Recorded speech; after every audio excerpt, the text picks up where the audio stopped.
इस पाठ का नाम है सागर यात्रा।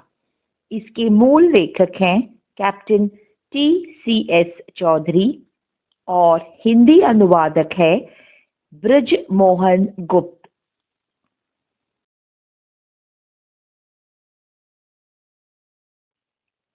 10 भारतीयों ने एक नौका में दुनिया का चक्कर लगाया था। उस नौका का नाम तृष्णा था। यह पहला ऐसा भारतीय अभियान था जो विश्व यात्रा पर निकला था। उसी दल के एक सदस्य के यात्रा वर्णन के कुछ अंश। नौका पर जीवन। नौका पर जीवन अति व्यस्त था। हमारे पास स्वचालन की व्यवस्था नहीं थी। अतः तृष्णा के चक्के व्हील 24 घंटे संभालने के लिए आदमियों की जरूरत थी। हम हर घंटे बाद चक्का संभालने का काम बदलते।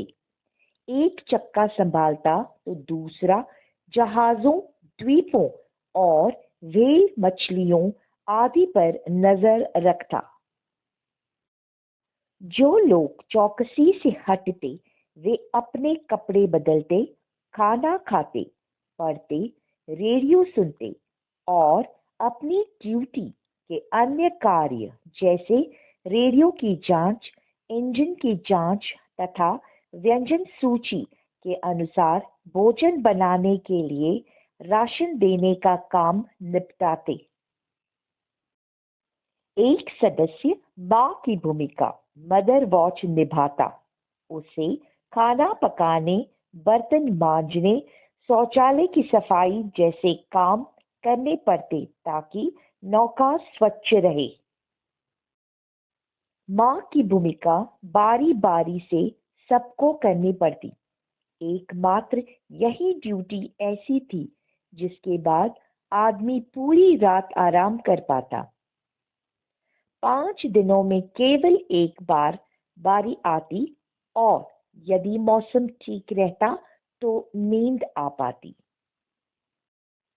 इस कठिन दिनचर्या के कारण शतरंज खेलने के लिए या किसी और मनोरंजन के लिए समय ही नहीं मिलता था और न ही बोरियत के लिए वक्त था। व्यस्तता खूब थी। दिन में एक बार हम नौका पर खुशी का घंटा बिताते। अभियान दल के सभी सदस्य 16 बजे मतलब शाम के 4 बजे डेक पर आते और 1 घंटा मिलजुल कर बिताते। मदर वॉच अधिकारी सबके लिए उनकी इच्छानुसार चाय, कॉफी बनाता या शीतल पेय देता। वह कुछ नाश्ता भी बनाता। पानी की समस्या। एक बार बौछार आई। मैं बाहर को भागा, अपना शरीर तर किया और शरीर तथा बालों में साबुन लगा डाला। आकाश में बादल जमकर छाए थे और मुझे विश्वास था कि कुछ देर में पानी बरसेगा। अचानक वर्षा थम गई। मैंने 5 मिनट और फिर 10 मिनट तक प्रतीक्षा की, लेकिन वर्षा का नामो निशान नहीं था। साबुन की चिपचिपाहट और ठंडक के कारण समुद्री पानी में नहाने का फैसला किया। यह सबसे गलत काम था।